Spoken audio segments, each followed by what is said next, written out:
Hello everybody, welcome to Expansion Pass here on Boss Rush Network. I'm your host and lots excited ADV. Joining me is the one, the only bossman himself, Mr. Corey Dirrig. Hello, good sir. Hello, Edward. How are you? I'm doing good. You sound tired. You all right? You sound tired. No, I'm energetic. Are you? Yeah. I think we have different meanings of the word energetic. Yeah, I have energy. I'm good to go. We had a great Nintendo podcast recording.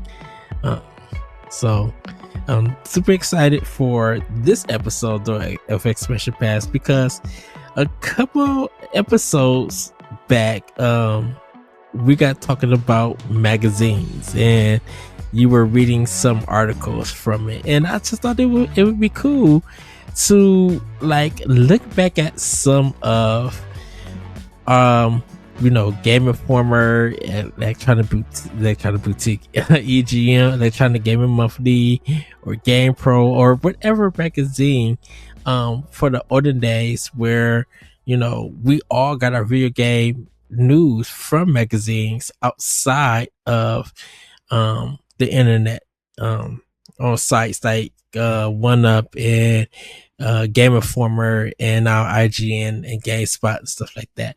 And some of those magazines had articles and they definitely had reviews about games, modern games, and even some retro games and stuff. So Corey, how should we start this? I don't know. I mean, I guess we could just start. I probably have like 300 magazines in this bin right here. It is so heavy. I mean, I'm just going to pull out random magazines and read a couple things from each one. I don't know. We could probably just, I don't know. So we should do this in sections, right? Like, do we want to read like the Player's Pulse sections of like, or the equivalent from some of these magazines, and then move into like previews and reviews? Like, what was the hot stuff on those? So yeah, let's read let's do letters. Let's check out maybe an editorial, because I have an editorial question that I think you would be good answering. And then let's check out the reviews for it. So Okay. So I have an EGM one, and maybe we do letter of the month.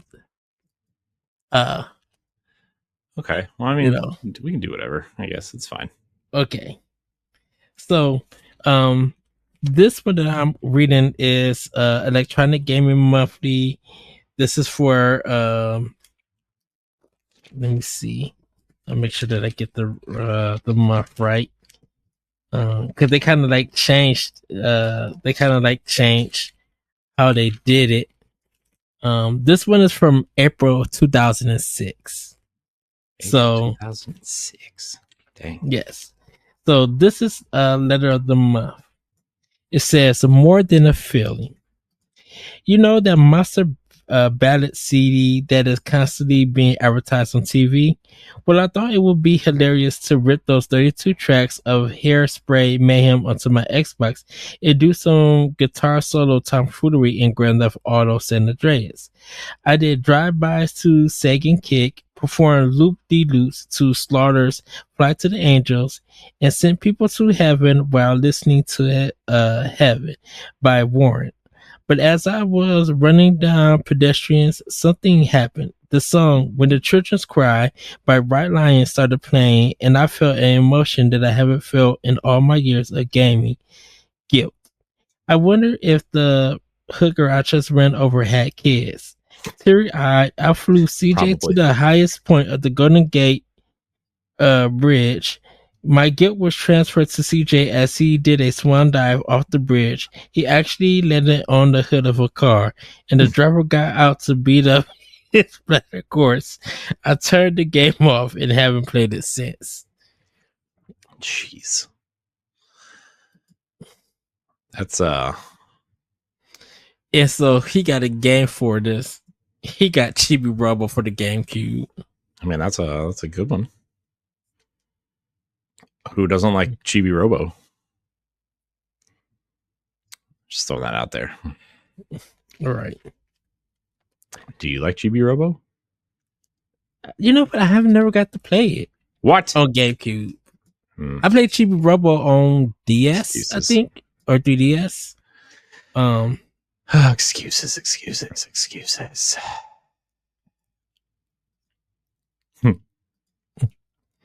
So, yeah. I have the. Let's see here. We have volume 169 of Nintendo Power, which was. Let's see here. What month was this? What month is it? Oh, big fold out thing here. Well, they're advertising GameCube, so it's close there. Sonic Adventure DX is on GameCube. All right, so this is June 2003, Ed. Ooh. Let's see here. Let's go to where are we going? Letter of the month. Letter of the month. This is from Wendia Angel via the internet. So this is my ultimate Pokemon. Hold on. What was the question for the letter? Aren't they supposed to put the? Oh, the question was in the previous.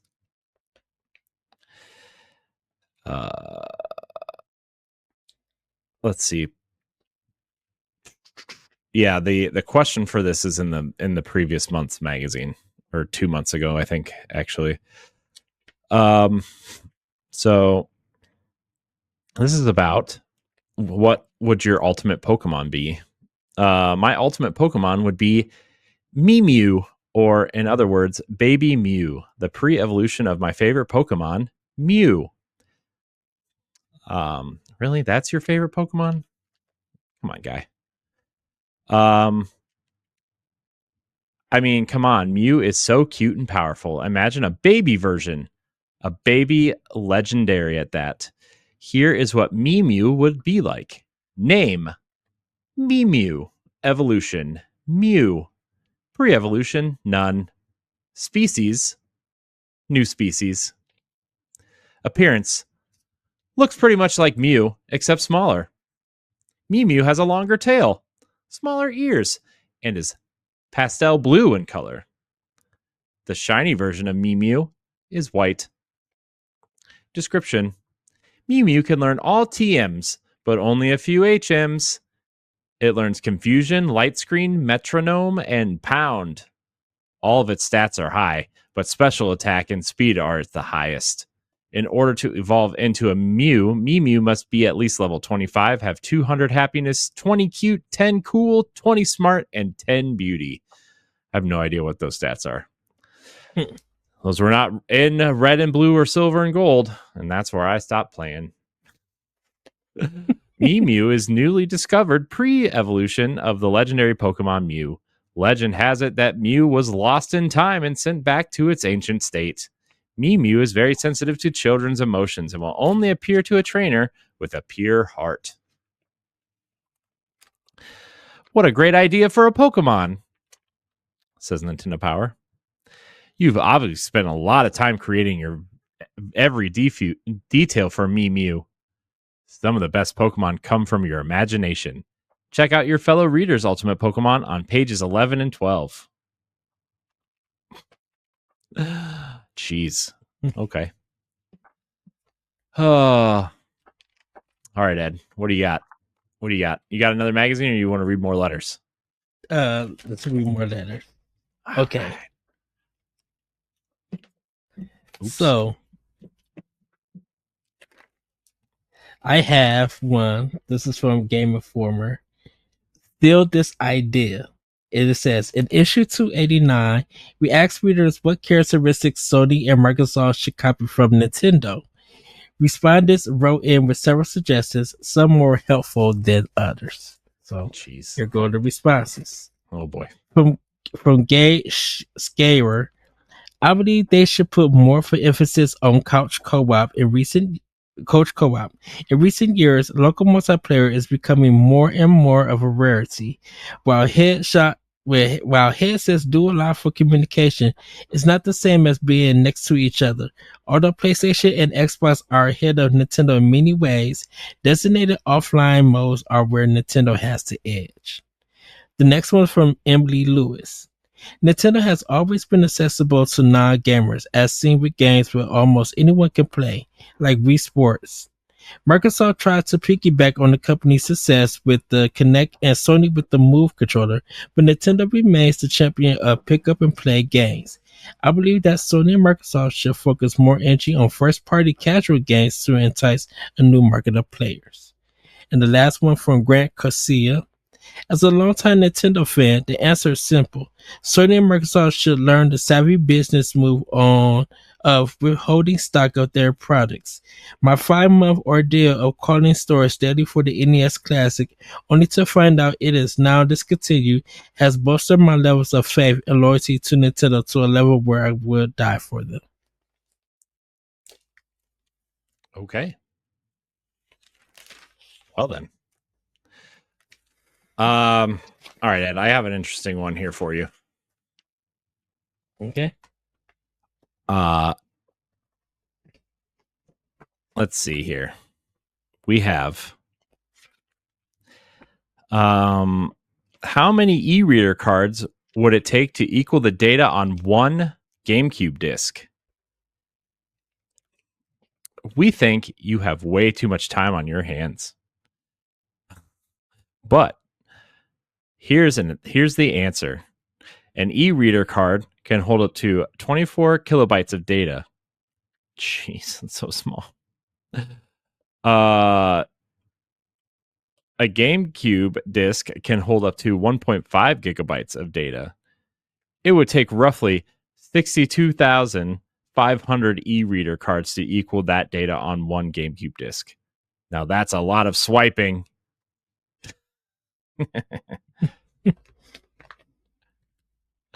Oh my gosh.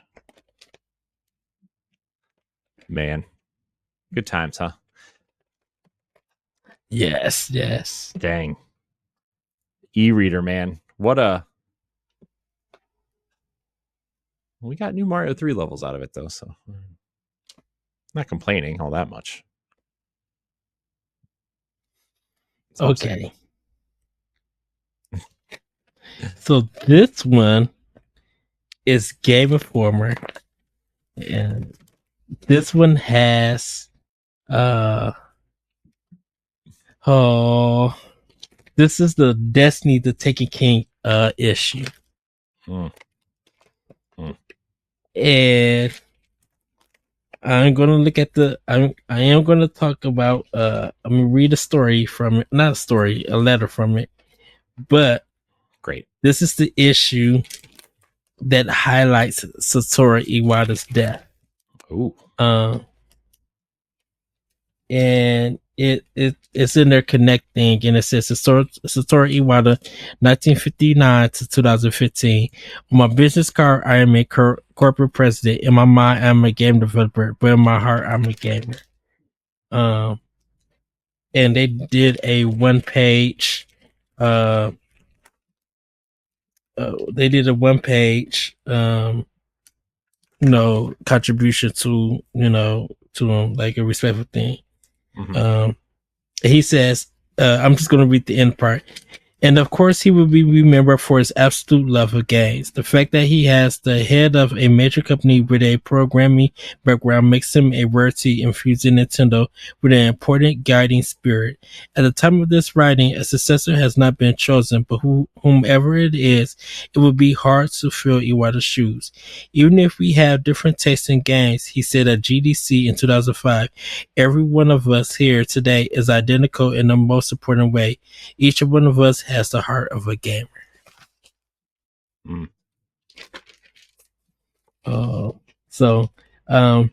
But this one, it says, welcome back, Master Chief. Thank you for your cover story on Halo 5 Guardians. I'm a loyal Halo fan and own every game in the series. In fact, I own multiple copies that I still use for LAN parties. I have been skeptical about pre-ordering Halo 5 since Halo 4 was a letdown. The multiplayer classes and added Call of Duty elements made the multiplayer feel like it was meant to be all run the gun with no strategy or level of familiarization needed. I was super excited to hear that Halo 5 DLC maps will be free and that the MP classes are gone, and I am overall excited again thanks to your article. However, my heart sunk when I heard there is no split screen co-op. The next time you see the folks at 343, please encourage them to bring it back. It's a staple of the Halo franchise, especially for those that really enjoyed the campaign.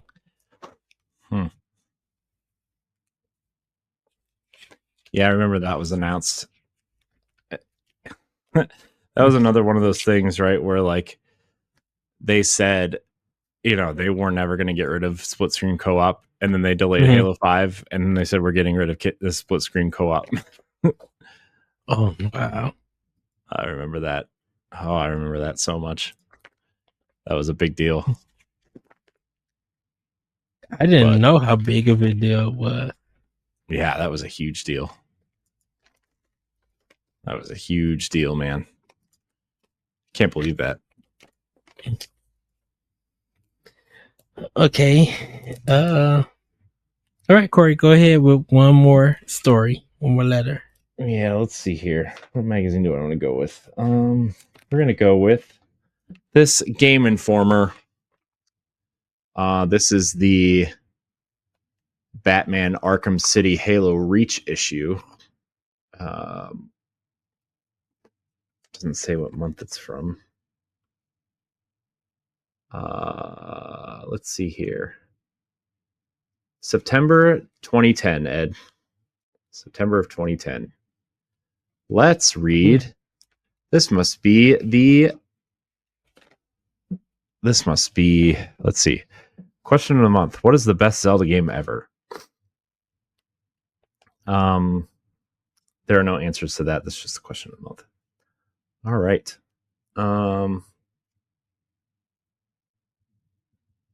Let's see here. Unbiased and honest. What are you guys so why are you guys so biased and dishonest? Give some credit to Nintendo for once. I'm a huge Nintendo fan, and you don't give their games fair reviews. You put them down because you assume Nintendo is for nerds. On the other hand, you guys worship the Xbox 360 and the PS3 because that's where the cool people play. That's a totally unfair bias. Another unfair trait is your attention to the titles of the games. If it sounds violent or evil, you assume it would be good. Thus, not surprisingly, every Call of Duty game has gotten a perfect 10, except for the Wii version. How predictable. My final complaint is that your obsession with so-called hot female characters. You choose to like the game on a concept involving hot girls. This is 2010. I can't believe this letter's in a 2010 magazine. Jeez. Let's see. This is not enough reason to like a game. You should be ashamed, and also should be well known for your obsession with being cool. At least your definition and standards. I subscribe to Nintendo Power, and I got to admit, they're much more fair and honest to their games. First of all, Nintendo Power is owned by Nintendo until like 2012, so right. It's basically one big advertisement. And being cool does not monopolize their lives. That's why all gamers should choose them over you any day. The answer. This is either a fanatical rant or a pitch-perfect parody of a fanatical rant. Honestly, we can barely tell the difference anymore. You are right about one thing, though. Being cool does monopolize our lives. To stay on top of all the hip trends, we have spent our free time reading Twilight books, watching Real Housewives, and call people bro. It's tough being so awesome.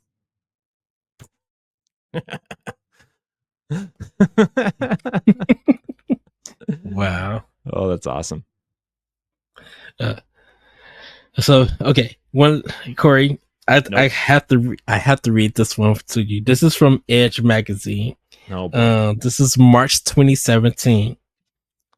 It's titled Black Box. Oh God. Where, well, there it is. Before the conference, I was all in. I wanted Nintendo's full force behind it. Indies to flock to it, just as they'd done with PS4. I wasn't expecting the force of major third-party developers, but at this point, it looks like the Wii U would have had more support, and that's saying something. I wanted the Switch to be my main gaming system. I was content with leaving my PS4 just for exclusives. Now I'm thinking of upgrading to a PS4 Pro with the cash I saved up and maybe picking up a 2DS style bare bones version of Switch that actually comes with the good controller down the line someday on the cheap. I honestly am still reeling from the disappointment I felt after watching that conference. I can't believe just how deflated I am about Switch. There is just a profound sadness hanging in the air. At least Wii U games should be getting cheaper soon. From Ben McManus. The response. Jeez. If it helps, you're just one of the many to write in to share Switch-related woes. We suspect, though, that the most disappointed among us are only so down because we're all going to buy it at launch anyway. Whatever the cost, there's your Nintendo difference. Jeez. And then, now that was 2017 when the system had just came out. Yeah. With the magazine probably releasing in February. Mm-hmm. Now look how I'm just like if you look at the status of the Switch in the library games. Yeah. It's crazy. Yeah. The problem even now, right? I mean, people were complaining that Switch 2 only came out with Mario Kart and Donkey Kong was like 6 weeks later or whatever. Yes. You can't have everything at once, right? Like, or you're going to get overwhelmed and or bored and then wonder where all the games are a year from now, right? And so I don't know, man. Whatever. People are too impatient. But yeah, that's funny. That's really funny. And I think it was a conference that they held in Japan that they're responding. Oh, that January one or whatever that we stayed up and watched. Yeah. Oh, it's cold. All right. So, Ed, I have to read something from this one. Go ahead. So this is the where's the date? So this is volume 99 of Nintendo Power, which would have been August of 97. Yep, 97. Has Pierce Brosnan on the cover from GoldenEye. The big games on this were the strategy special for Star Fox 64, GoldenEye 007, Mischief Makers Preview, and on Game Boy, King Griffey Jr. presents MLB Baseball and Tetris Plus. So here are some letters here. A lot of these are issue 100 ideas. Let's see here. Where is it? I just had it open. All right. So, phone friends. In Nintendo Power, you have made a big deal out of internet and game counselor services you provide. However, I don't believe any credit has been given to the main Nintendo phone service.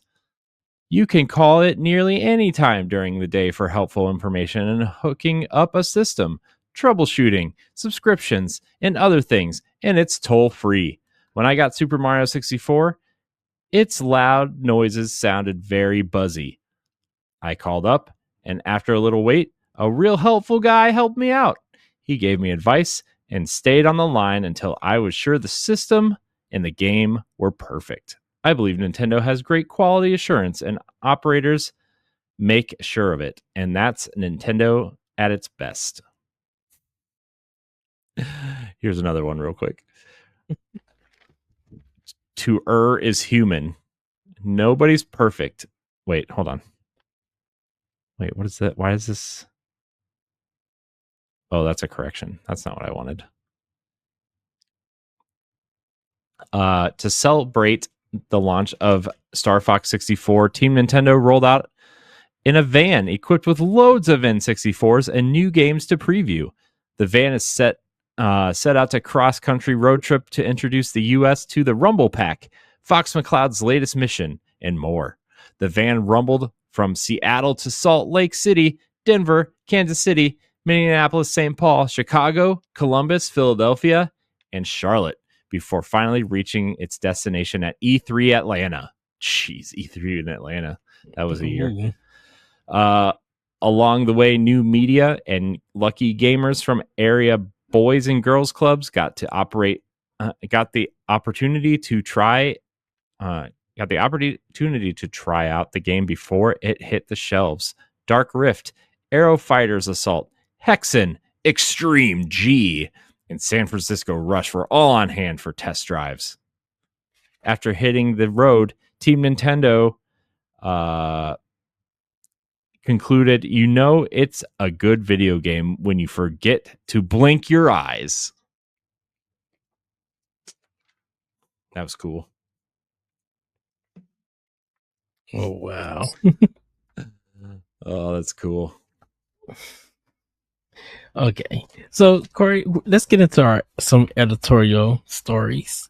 I have one from you. This is EGM, their press start. They have the big questions, and we tackle the major questions for each next gen console. So at this time, everybody, this is PS3, the Wii, but at this time, the code name Revolution, and the Xbox 360. So, Corey, I want to ask you, graphically, will PS3 games live up to the hype? Did they live up to the hype? I mean, I guess it depends on what game you're playing. I mean, obviously the Killzone 2 is the famous trailer we saw, right? Or the infamous trailer we saw. And the game didn't quite look like that.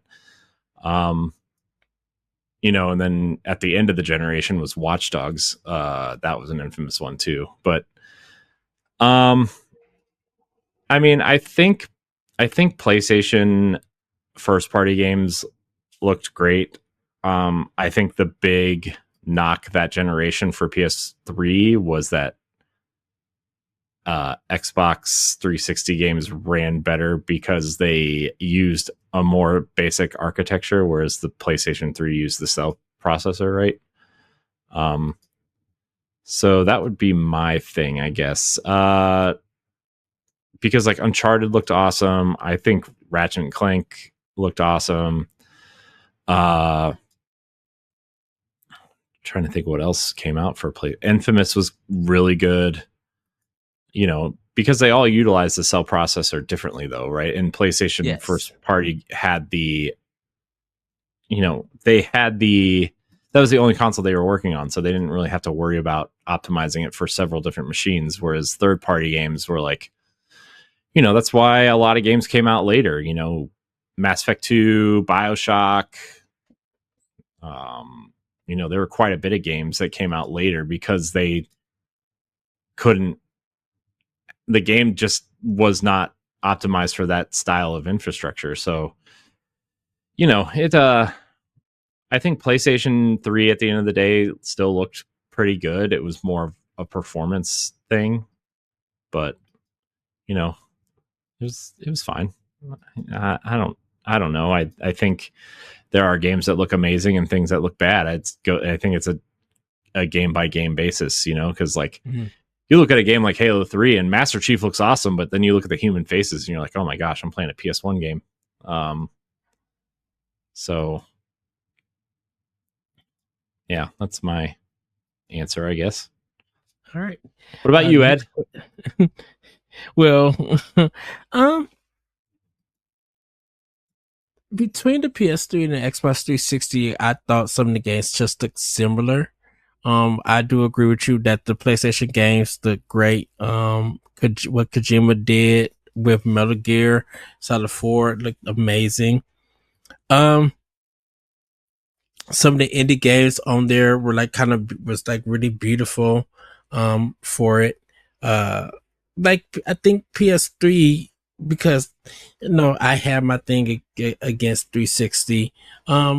I think a lot of the PS3 games, like once they got into their sequels and stuff and they knew how to develop for the system, the games looked phenomenal. It looked like better in it. But between like 360 and PS3, graphically, they lived up to the hype. Well, not so much to the hype, because a lot of the stuff that they were showing on PS3 was kind of cutscene stuff than what was actually, what you was actually going to play. Like Heavenly Sword looks amazing still to this day. Controls is a kind of mess here and there, but like for that to be Ninja Theory's, like first kind of recognition of a name, um before they actually became bigger than what they are.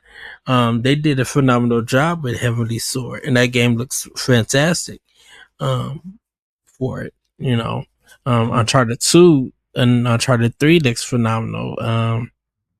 Infamous, definitely Infamous 2 looks way better. Looks so good compared to the first one. So I think as the system, got better, and I'll give it up to Naughty Dog, definitely, with The Last of Us and stuff. Like their games were really looking great as the system progressed. People learn the hardware and stuff.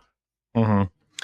Yeah, I guess when you're playing, you know, games like Gears, right, which looked phenomenal Hmm. at the time, and you got like a year later you got Mass Effect, and uh, then you had these open worlds like um, like Oblivion at the time, which still like that sheer size of that world really blew a lot of people away. Um, and then you get to the PS3, right, and the games that were coming out to that at the time, right? I mean, because like I still think the first major, like, I mean, even Uncharted 1 wasn't big at the time, right? So like Right. you really have to look at something like God of War 3, right? Like that game looked amazing. That game still looks phenomenal to this day. I mean, that remaster is on PS4 and it looks awesome. Um, Killzone 2 was okay, but it was also at a time where everything was like, that was the big knock on Gears too, for Gears 1 and 2, right? It was like everything's brown and different shades of brown and gray, and uh and like the blood was like the only color that you would get in those games for a while.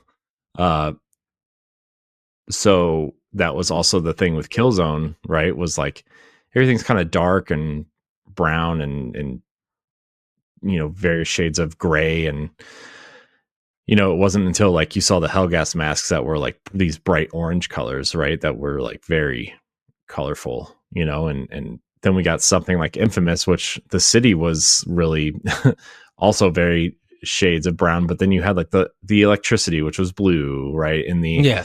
uh fire, and all these other different um elements you see in play in that game. I know like you didn't get different. I don't think you got different elements in that game. I'm pretty sure it was just the one, right?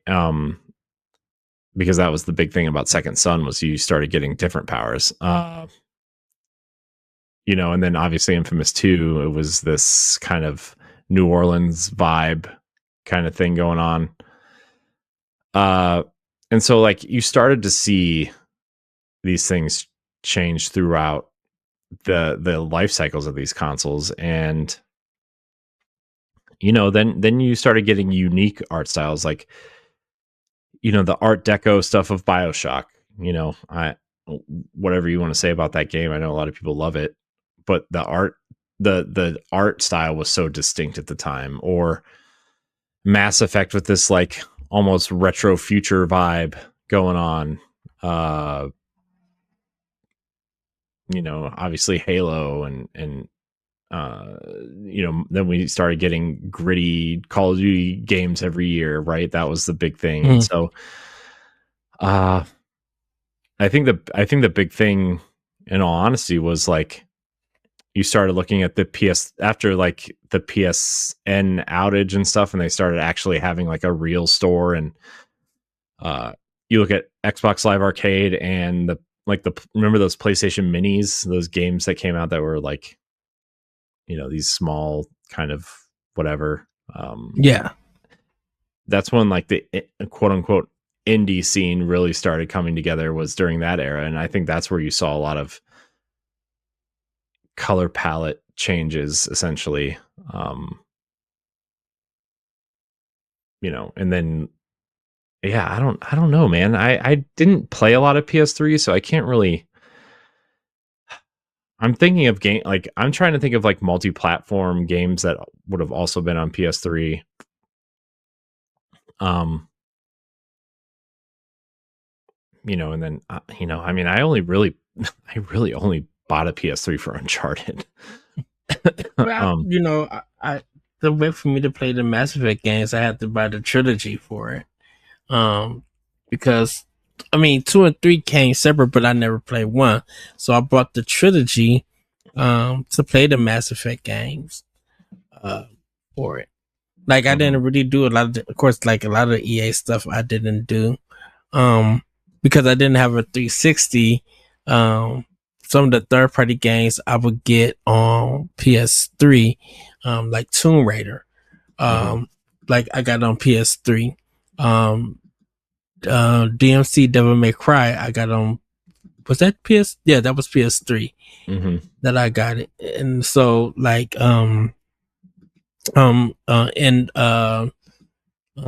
Enslaved I got like on PS3. Like, so a lot of that stuff on PS3 that was on Xbox, I just to be in the conversation, I played on PS3. Like even like BioShock, that was one of the biggest games on Xbox 360, and then later on it came on to PS3.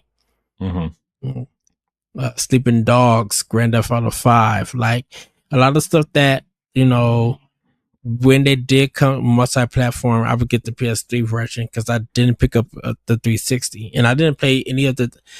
I buying and playing 360 games on my own didn't really happen until my Xbox One.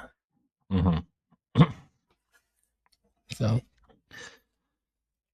yeah, I just I hated the DualShock. I loved, because like, I mean, I was during the 360 era, like I was playing a lot of Halo and Gears, and those were like the games I was playing, and I mean, I played Call of Duty because my friends played Call of Duty for a little bit, but I was like, dude, I was really into Gears. You know how I was into Destiny for like, I mean, I'm still into Destiny, but like that was the only game I played for like 2 years. Essentially, like that's how I was with Gears, right? That was the second game I got every achievement in, including the seriously achievement, which is, kill 10,000 people online,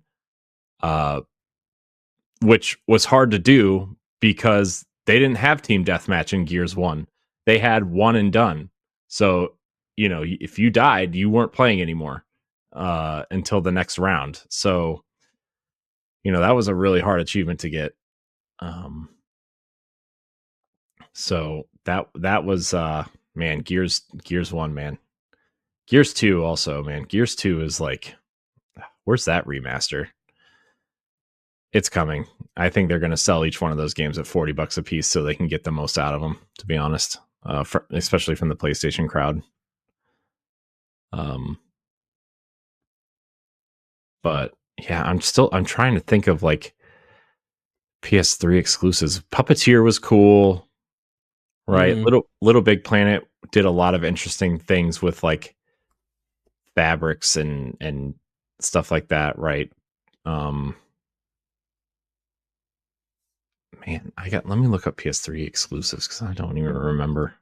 Well, I mean, The Last of Us was obviously the big one, right? Yeah. Well, while you looking up that, I'm gonna ask you a second question.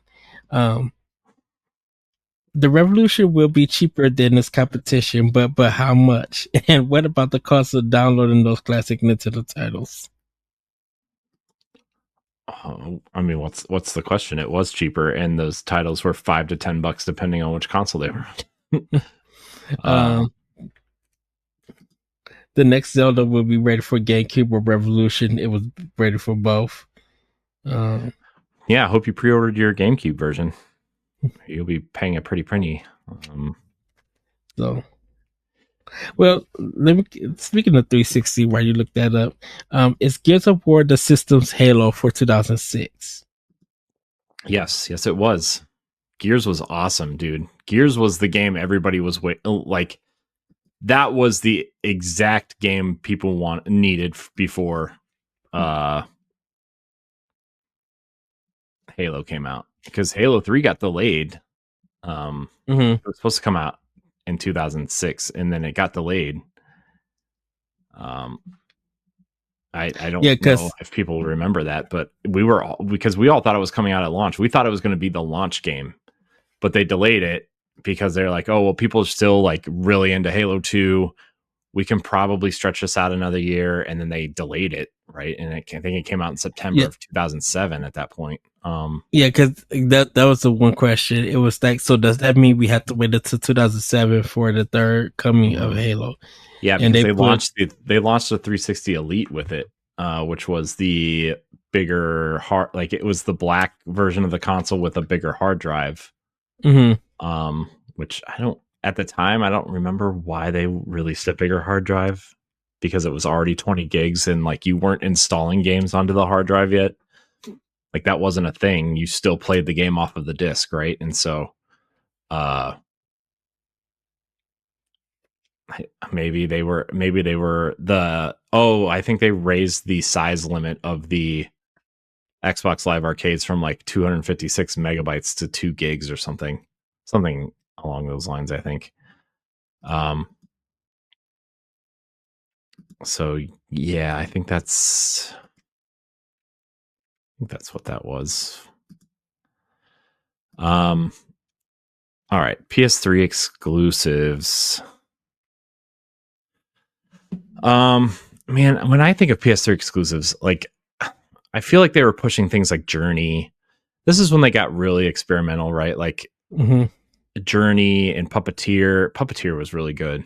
I really liked Puppeteer. Did you play that? Puppeteer, yeah, I did. I remember at the time the big thing was like they kept delaying Gran Turismo to the point where they put out that weird kind of demo, that Gran Turismo Sport demo, which people just absolutely hated because it wasn't the full game. But I remember MotorStorm, the racing game? Yes. That game was awesome. That game was so good. I really loved that game. And then like you got stuff like, oh boy, like I think the first Quantic Dream game came out, which was Heavy Rain was the first one. Yeah. People loved that because it was different for the time. Now these games are everywhere, but that was like let's see, Ni no Kuni was exclusive at the time, right? That was a cool RPG. Let's see. Oh yeah, Demon Souls. This was the start of the Souls like Demon Souls, right? Like that was I remember the big thing was like IGN didn't review it and Sony didn't want it, so Atlas published it over here, and it was like one of the best-selling games of the year. People absolutely loved it. It sold like 2 million units or something. And then it started getting popular, which created, which led into Dark Souls and creating the Souls genre. Yeah, I mean, Dark Souls was like, okay, well, Sony doesn't want us, so we're gonna go with Bandai Namco and make, take the Souls name and make Dark Souls out of it, and like made it multi-platform, and it was huge, right? I mean, Dark Mhm. Souls Dark Souls 1 was huge, dude. Like I remember that. I even bought it and I was like, why do people like this?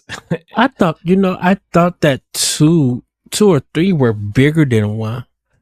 I mean, they were, but it was a big deal because Demon Souls was like a cult hit, right? And Hmm. then Dark Souls came out, which was it was billed as the sequel to Demon Souls. Like that's how they were pitching it, was like the sequel to Demon Souls. Yeah. Um which obviously now we know it's not, but like uh dude, when that game came out, people were like I saw Dark Souls everywhere and I was like, I don't understand what is going on. I don't understand why people really like this. Um and then also at the time with PS3, I remember getting Destiny for PlayStation 3 before I got a PS4. Um Same. wait, did I? Because Maybe I didn't. I beat Destiny on PS3. I don't And then know. I had a PS4 before Destiny came out.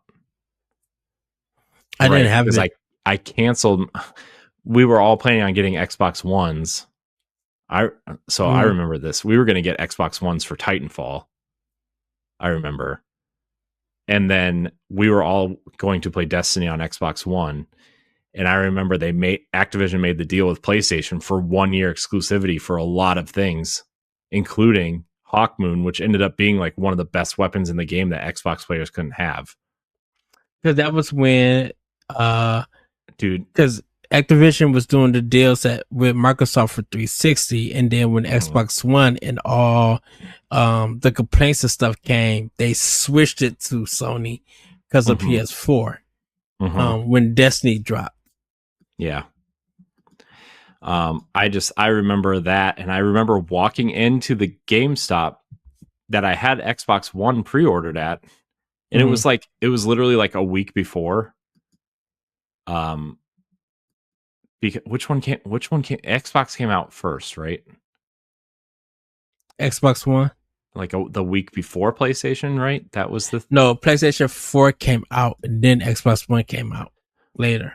Because I was selling both of them at Toys R Us when they right. both Okay, so released.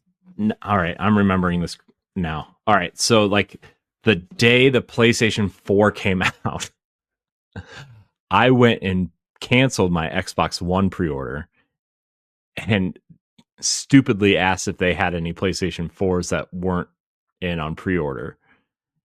And they said they didn't, but I was friends with the manager that worked there at the time, and he actually ended up selling me one. A PlayStation 4. Yeah. Okay. Uh instead. Um and at the time I didn't care, but I like over time I'm like, man, he sold me someone's PlayStation 4 pre-order and that person's going to be really mad. Um Which is funny because people were returning their Xbox Ones to get a PlayStation 4 for their kids and stuff. mhm. Yeah, Um, yeah, and I think obviously like the whole Xbox One launch fiasco or like the announcement fiasco, right, was really hurt them. Um but like PlayStation was making a lot of good and well, maybe good, bad, I don't know, interesting decisions that hurt Xbox mhm. even more. Like remember the Shuhei Adam Boys video of them trading With used the trading games? and stuff. Yeah. Yeah, it's still on PlayStation's YouTube channel, by the way. Oh, yeah. That video is like it's like literally like 20 seconds long. This is how you play used games on your PlayStation. Oh my gosh. If you guys haven't seen that video, it's so good. I love Yeah. Shuhei. Shuhei Yoshida he's a good That's one. why I wish me and Nelly seen him at PAX West last year. Where we was playing the game and he was Yeah. walking with the security and he was just like, man, we had the chance to stop him and say hi. We would have. Yeah. Man. Um he's like a consultant now, I think. Mm-hmm. Um But yeah, I just the PlayStation 4, man. I have to say the PlayStation 4 is, I think, quietly one of the best consoles ever made in terms of games, their lineup, their like just the quality of the console. Don't get me wrong, I really like the Xbox One X too, right? But it took Xbox a long time to get there.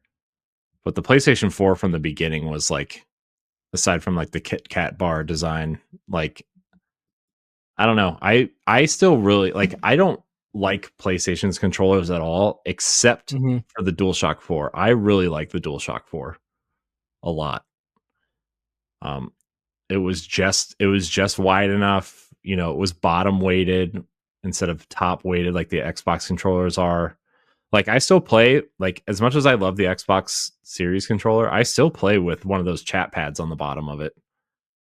Not because I use the chat pad, because it weighs the controller Should have done. in a way that feels comfortable, right? And so I don't know why that is for the DualShock 4. I think because like the rumble stuff, like the rumble stuff was in the handles of the controller, which weighted it down. Um, but yeah, I really loved the DualShock 4. I had the orange one, that sunshot orange one. Oh yeah. I loved that one, and I had that gray blue Uncharted one were the two controllers I had for that. I mean, when I got my PlayStation 4, of course, I got a lot of games and stuff for it. But I think when going from 360 to Xbox One, definitely with the controller, I didn't know how comfortable the Xbox One controller was. And so, and then it had my must-haves, which was Ori the Blind Forest, and Tomb Raider, Rise of the Tomb Raider. And, you know, there I kind of like the design of the original Xbox One and some, some of the like special editions and everything like that. And I think when it came to PlayStation 4, I was just like, okay, I am playing more of my Xbox One, but I think, of course, I'll get games exclusively from Sony for PlayStation 4. And if, um, some stuff on sale and everything, and, like, but once, like, you know, Ghost of, the Ghost game came, Ghost of Tsushima came, I was just like, oh yeah, I definitely got to have it. Then, Horizon, I didn't like the trailer for it, and then I started playing the game and just seeing going for the story. I'm like, oh, Guerrilla Games, oh yeah, and then I fell in love with Horizon. Wow, still falling in love with Breath of the Wild and stuff. And then Horizon was awesome. I think Horizon is currently PlayStation's best IP, in my opinion. I could agree with that. Yeah. I mean, I really like Uncharted, but we haven't gotten one in a while, and like they still control, as much as I really like the characters, they still control really bad. Something about Naughty Dog games just don't control well for me for some reason. I think it's because like after playing so much Gears and how good that third person shooting feels, right? Yeah. And then like, even some of the later Resident Evil games that were third person shooters, essentially, like even those felt better. And then you go into like the Naughty Dog game and it just feels so like floaty, essentially. Yes. You know. I know for me, like, as much as I love Ghost of Tsushima on PlayStation 4, I still think the best game on there, personally for me, was The Lost Guardian, because of that story, the environment, the gameplay was what it was, but there was a emotional beat to it. And and because like I think I did Lost Guardian, and then later on when Rhyme came out, I was just like, okay, yeah, and I did pick up Hellblade and stuff because of Ninja Theory and what they was going for and stuff. But I was just like, man, the Lost Guardian was just like, man, there's just, I know people are complaining about the controls and stuff, but there's something about what's in this game so meaningful. And then I like when it came to like Xbox One, like what is the game that like spoke to me that represents Xbox One? It's kind of hard because there was like so many choices, and I literally had to land on like Forza Horizon 4, because of the soundtracks, driving around, the customization, and just I was playing that game almost every day, even if I didn't do a race. Just driving around, I was having fun. But like Rise of the Tomb Raider and Shadow of the Tomb Raider and Ori and Will of the Wisp and all of that, just like, man, this is so good on the system. Yeah, I played. I think, man, it was so. I think the PS4 Xbox One generation was so. It was divisive for me, like in terms of which one I played more, essentially. But like, it wasn't because of the exclusives, right? Because like, I mean, I loved Gears 4, and Halo 5's story was bad, but it was fun to play, and like that kind of thing. But it wasn't about the exclusives. It was more about like, remember everybody, there was a time where there was no such thing as cross play and cross progression and cross whatever, right? Like you had to play where your friends were, which is so insane to think about. Like, and all of my friends were playing on PlayStation, the multiplayer stuff, which I actually preferred the Xbox controller for shooters, right? Because I mean, the staggered sticks just feels better for shooters. But I ultimately I think the Xbox user experience was much nicer. Like the store was better. The kind of this current dashboard update that we have on Xbox, like started on Xbox One, which was much cleaner and nicer. I didn't really care for the cross media bar, right? It was simple, right? And I liked that, but there wasn't enough, like,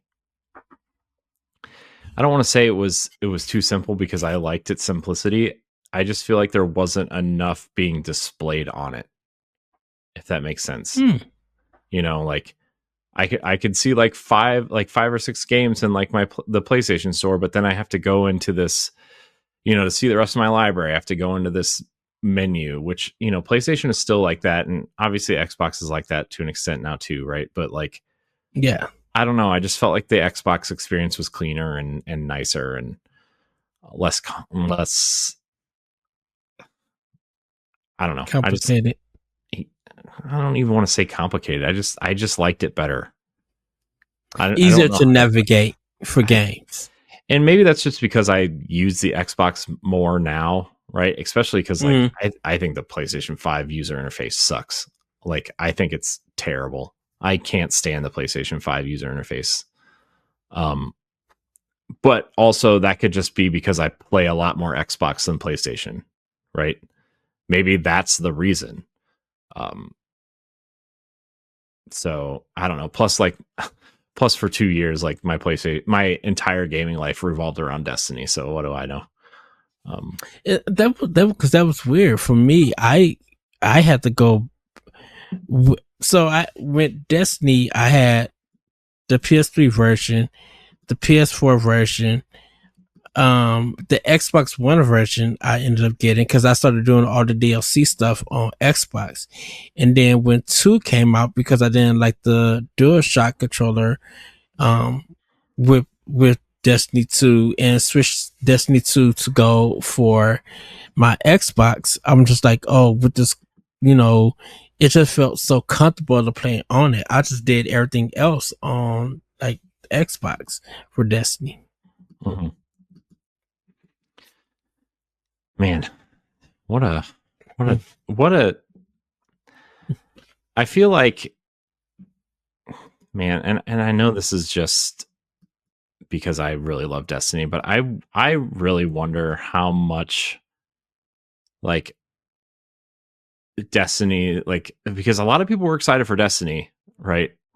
Everybody was excited for Destiny, and even PlayStation only players were like, we're getting a game made by the people who made Halo, and Halo was awesome, right? And so people were excited, and I wonder how many people bought PlayStation 4s over Xboxes based on the exclusivity of the Destiny stuff mixed with the poor reception of the introduction of Xbox One. You know, like, I really wonder. I don't think it was many, because I mean, all of my friends switched from Xbox to PlayStation because of Destiny.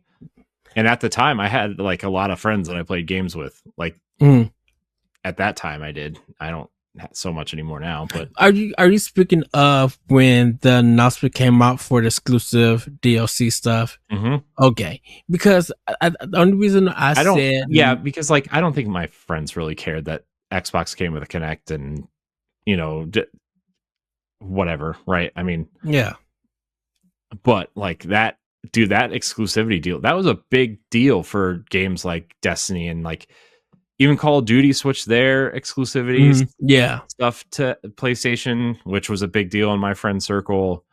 You know, that stuff adds up, you know, and this is more of PlayStation 4 than just that's what I'm saying. PlayStation in general. Yeah.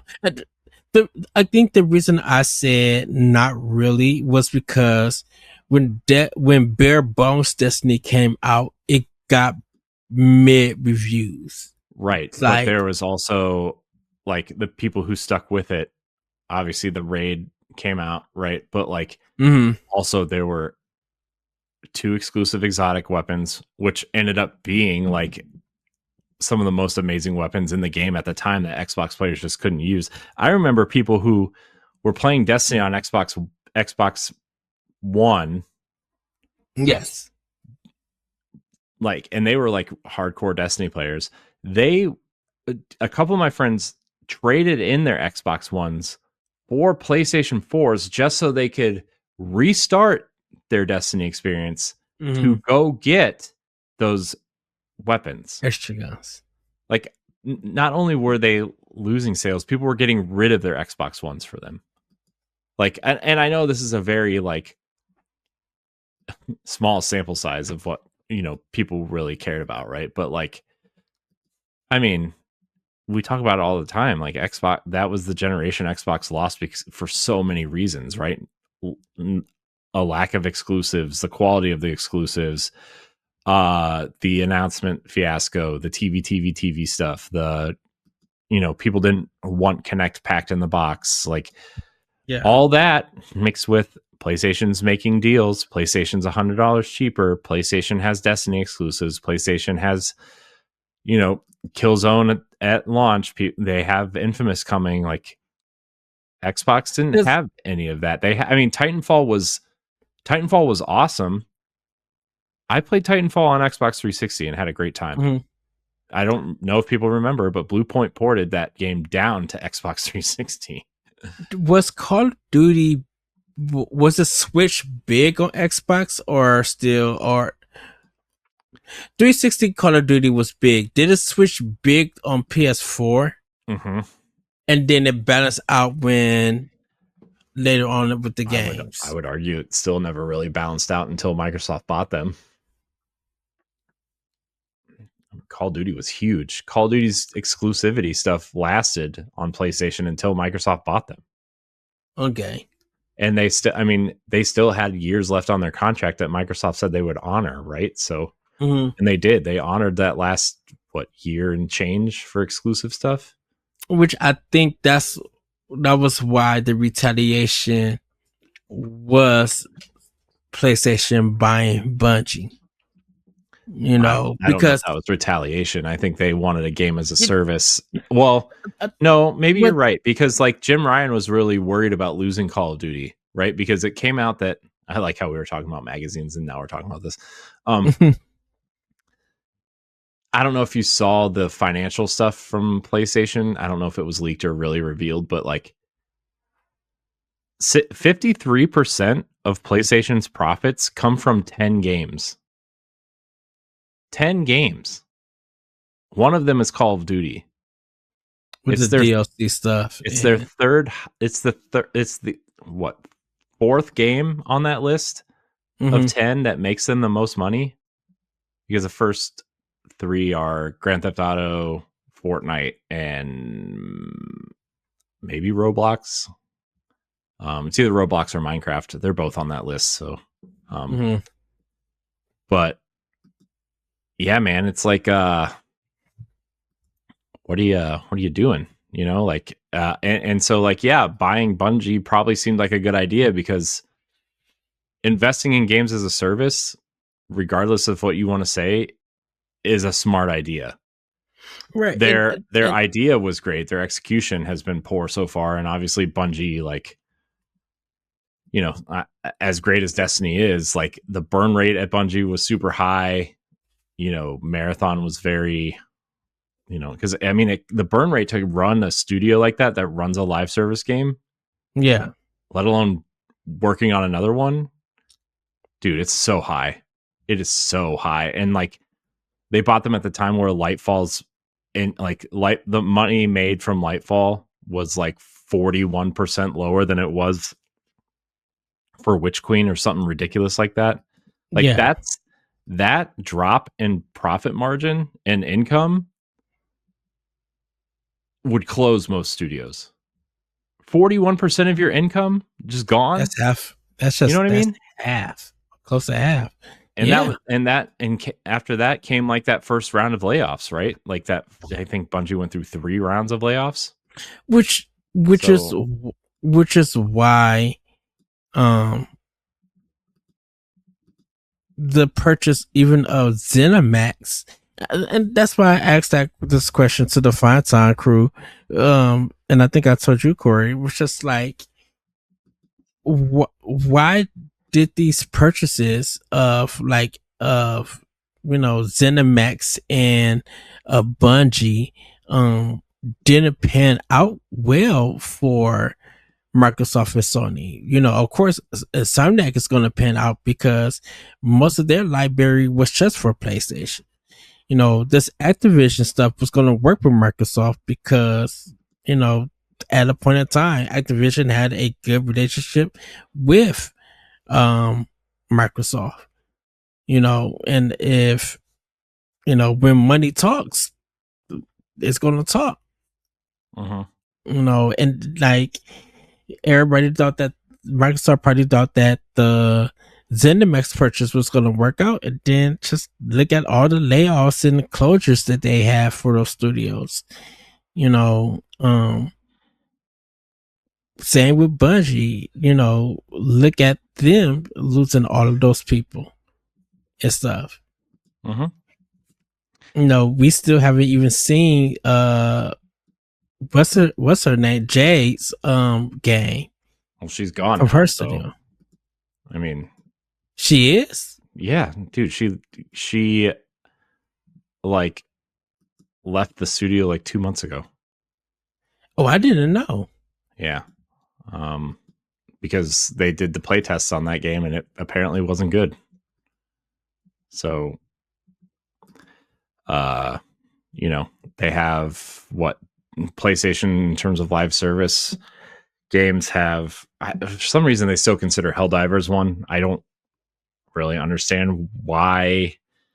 I mean, I guess does Helldivers have battle passes? I don't even know at this point. No, it doesn't.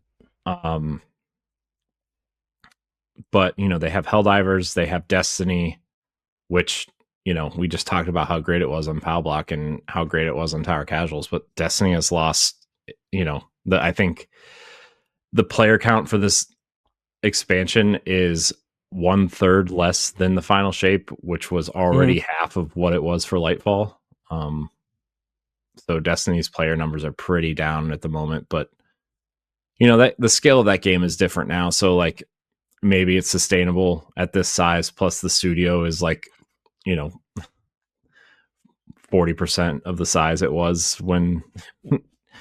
Because I wonder if Destiny continues to lose players, like what is Bungie going to do? I mean, they got to hope Marathon is good, right? I mean, they've poured so much money into it already.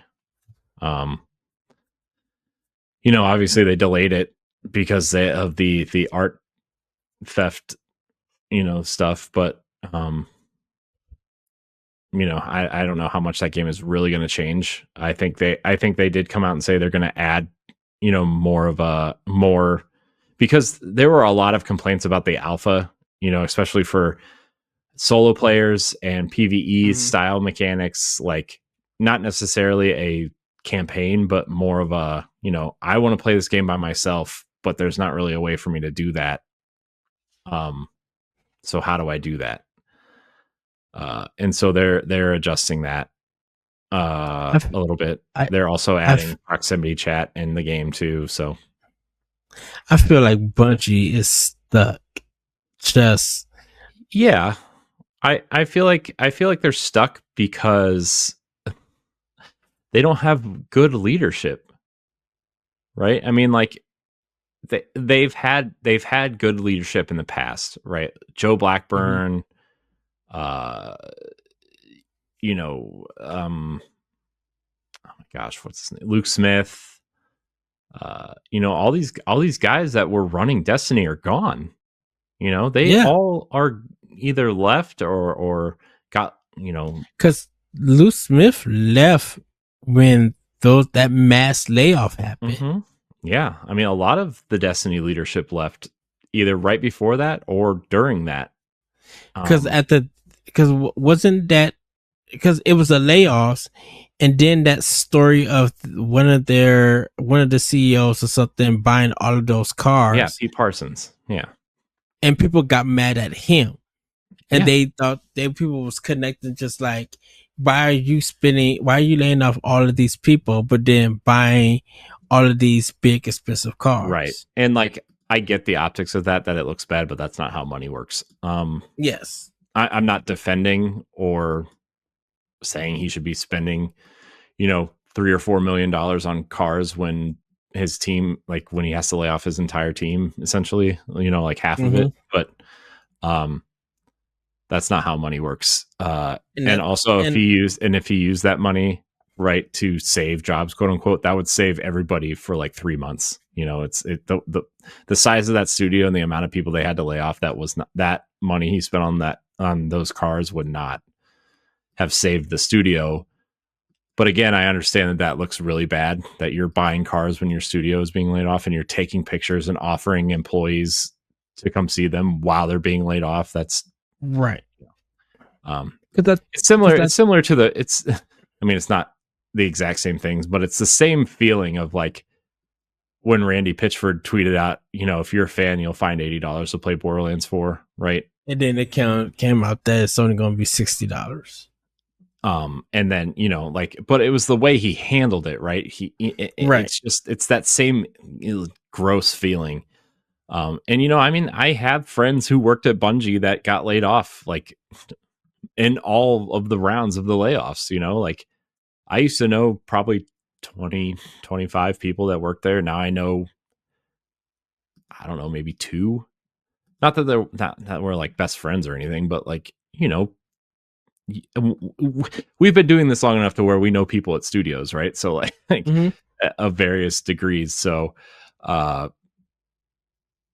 it's just, man, it really sucks, and you don't like, it puts players who are really loyal to the developers in a hard place, especially, of a team the size of Bungie, who has had a loyal fan base since really the original Marathon, right? Like, and obviously it grew a lot with Halo, and the Xbox community still rallies around them, right? And the Destiny community is always, vocal about things. It's really hard to support a game when leadership is like that, because you don't want to support the leadership and the bad decision making, but you also don't want people to lose their jobs. So you're forced to have no choice but to support. Yeah. Um, uh, uh, or you find another game to play, and hopefully that gets popular and stuff. Hmm. And so, Yeah. So that's I don't know. And I do feel bad for the marathon team and that whole art debacle because it's, that art that was stolen from someone who doesn't work at the studio anymore. And the yes, I know the current art director has followed the person for a long time, right? mm, And that art like looks identical to this person's portfolio. Also, for people who are art people out there, know that that style of art is not unique to that person, but they mhm, literally lifted the art theft problem is not that it looks like her art, it is her art, like literal copy paste assets. Like you can see logos and designs and stuff that she made that were just plastered into the game. Um, and so like I feel bad for the team, right? I feel mhm, bad for everything that studio has kind of gone through over the last 2 years because I mean I really love.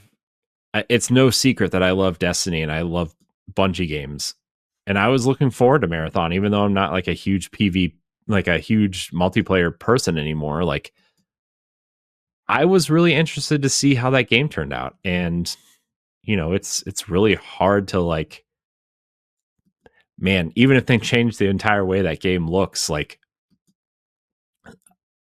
that story is going to be attached to that game forever in a genre that's not popular with uh it was what was the other big complaint about that game during the alpha? uh the first Destiny. no, the marathon. Oh, um marathon. there it's just there's so many negatives surrounding it at this point now, and it's like, plus like on top of that, like Sony absorbed part of Bungie's developers into that new team that's formed from Jason Blundell's defunct team. What was that? Deviation Games, right? Like he's running their new studio. I think it's Dark something, Dark Vanguard Games or something. I don't remember what it's Mhm, called. Somebody will leave it in the comments, but he's like running that new studio now and taking on that other Bungie project, the Project Gummy Bears, which was, supposed to be a Destiny spinoff at some point. And now it's not a Destiny game. It's just a shooter now, which might be a hero shooter. We don't know yet. There's just a lot, man. It's just, but this all goes back to like, okay, Bungie was mismanaged. The way Sony, this all comes back around to the games as a service thing, right? Like, PlayStation leadership clearly mismanaged the what was that? Something just there was a sound over here that I didn't really care for. Um Sony really mismanaged their live service initiative, right? Thinking Concord was going to be this next big thing, and it obviously obviously it is what it is. And they said that was the best of their live service things, like that they incubated. And mhm. so now you're left with Fair Games, which, who knows how that's going to do. Helldivers 2, which was much bigger than you thought it was, to the point where Right. like, it ended up kind of fumbling the ball because they didn't have the resources to manage a game that big because they weren't expecting it to be that big. And Definitely when then you add PC to it. yeah, and then you have Bungie, who's doing, trying to keep one live service game afloat while they work on try to really fix another one. Um, and then you're canceling things like The Last of Us Factions, which a lot of people really enjoyed in that playtest. They canceled that. Bluepoint was working on a God of War multiplayer game that they canceled. Uh, Tony Bend was working on a live service concept that was canceled. So like, I know they said they had extra money to work on these live service games, but you're using internal resources. So now, like, Ben's next game, like if they started a year ago, it's not coming out until like 2029, 2030 on PS6, right? Mm-hmm. Blue Point is a studio that is masterful at remakes, was not making a remake. So when's their next remake coming out? Right. You close 2 studios that you purchased because their live service games were not great or failing or whatever. You invest heavily in VR and you close the VR studio because VR didn't sell. You're just lucky that that I talk think went away real quick. PlayStation is just lucky that they're the platform leader essentially in the these in the HD twins is what we used to call But them, right? But like I think that's why PlayStation and Xbox is falling on like they're using their past success to believe that their future is going to be guaranteed to guarantee more success, but it hasn't right. happened. Like you Well, look like at 360. Go ahead, sorry. Oh, you look at 360, and then when Xbox One came out, they were betting on the success of 360 to be continuing to Xbox One with Sony with PS4. PS4 was successful, and they're hoping that was happening with PS5, and it's just not happening. Right. People, regardless of you look at GameCube, Wii U from Nintendo,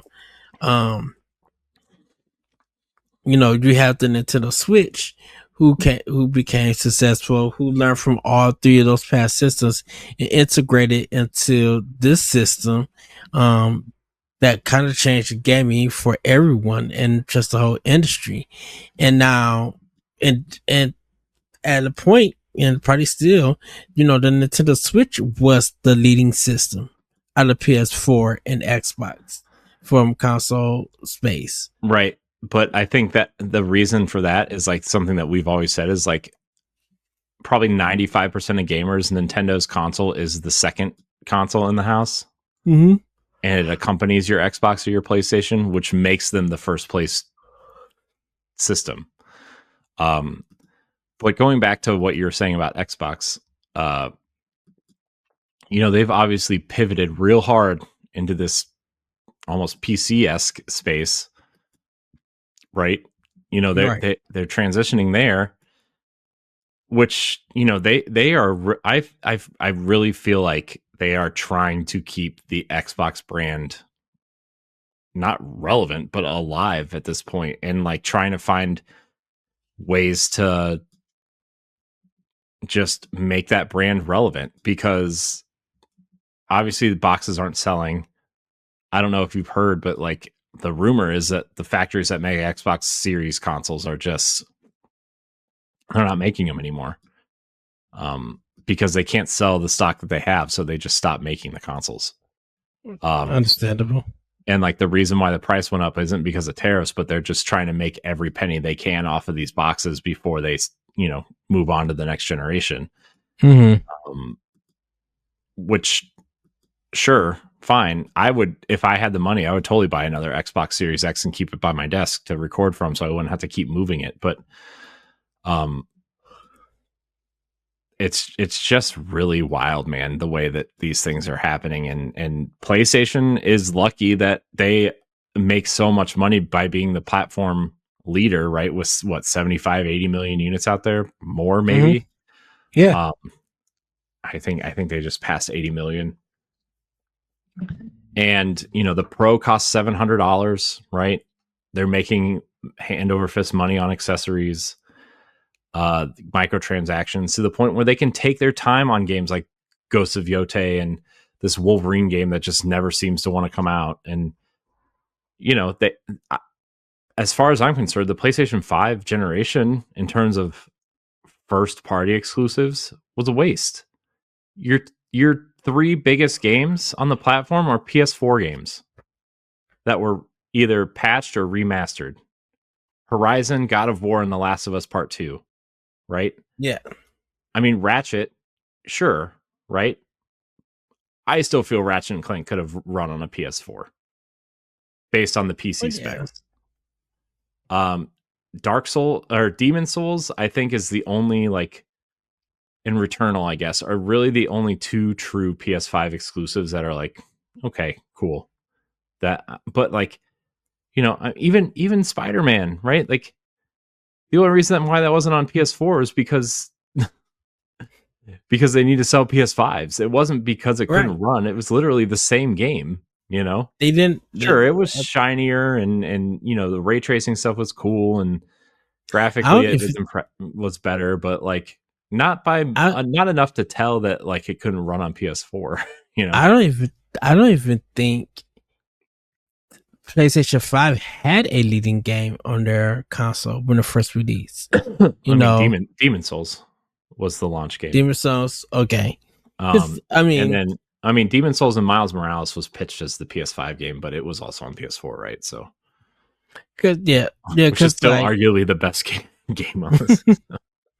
Yeah, because like it's just amazing to see all of this going down. Mm-hmm. And I think reason why I think the reason why PlayStation 5 and even Series X is not going to have a memorable generation everybody is going to be talking about, I think it's because of Nintendo. Mm-hmm. has been the system, just with the Switch alone, that has carried the conversation. Mm-hmm. So when good things happen between Microsoft and Nintendo, there could be conversations about that. With Nintendo, Sony, with some of their games coming to Switch, and with MLB, the show coming to Switch, like I think that would be the remembrance on Sony's side. But also remember, Sony was going to keep MLB the Show exclusive until MLB wouldn't give them the license anymore, and MLB publishes the game on Switch and Xbox. And I because that was why I was wondering when I asked my friend. Then we're going to wrap up for this one. We're going to do a part 2 about the magazines. I think with the MLB the Show, like I know it came out, but it was just like it was a come and go, and I know it did sell numbers, but it I don't think MLB the Show will probably MLB the Show equal like the next Madden. Like they would come out and just no talk. So you would think they'd be like, okay, both of these sports games came out. Why is nobody really talking about them? Where's the hype? Where's the past love for these games not present in a sense? Yeah. Where these games were considered as big deals in a sports gaming arena, I think sports games are still huge. College football was the best-selling game last year, right? College football 25 was the best-selling game of it outsold Call of Duty, right? Which is only the third time in the last 20 years Call of Duty's been outsold, and the other two times were Grand Theft Auto releases, right? So that tells you everything you need to know, I think. So why, I wonder why it was silent, why those numbers are silent. Because I think the way that sports games have gone, right? Like it's just the sports games, the people who play sports games now, like for the most part, that's all they play, It's like people who play Roblox or Minecraft or Fortnite. Like that's a majority of gamers. That's all they play. And so, MLB is the same way. And those games are so deep now, right? That like, I think people are just tired of complaining about how the same Madden feels. I think people are kind of the quality of I guess EA Football Club now, like it's reached a peak to where like what else can you do with it? I think people are tired of complaining about, and that's the same with the NBA 2K, right? And I think that's why these college games are coming back, because they need to revitalize the sports genre in a way that makes sense, right? And so adding college football and college basketball games, right? Because I think EA and 2K both announced they were going to do college basketball games. Those make sense because they already have, well, 2K at least already has engines for basketball. They just have to like put the college players in instead of NBA players. Plus they can kind of connect it and do the whole thing that was really popular on PS2, the PS2 era, where you would play NCAA for a month and a half until Madden came out, and then you would use your draft classes from NCAA and import them into Madden. You would use those players in Madden, which was what I was obsessed with for a long time. But I think these games are stagnant. It's the same thing with Forza, right? Like that's like the best comparison to me is like, and I'm not talking about the latest one. I'm talking about the numbered ones until this one, right? Where like the reason why nobody is talking about them is because they have reached their peak of perfection or their peak of quality or lack thereof, and people are just tired of talking about the same things over and over, so nobody talks about them. Yeah. And I mean, that's the thing with NBA 2K is like the quality is so high with that game. Every year, the quality is so high. People are tired of talking about how much it costs to play those games because of the microtransactions. So like, you know what I mean? So that's, I don't know. I know we've been going for an hour and a half, and it's like almost 2:00 in the morning, but,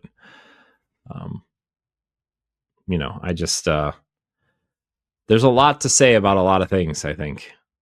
Yeah. So, we just need a second to record this crap. Yeah, we're gonna do a part 2. We're gonna do a part 2 for the magazines because I want to check out more editorials and then definitely do the review reads. Review maybe talk about the reviews of certain games and stuff. But that's gonna be for part 2, everybody. With that, everyone, have a great week. Have a great weekend, and we'll see you next time on on Expansion Pass. Bye, everybody. Goodbye.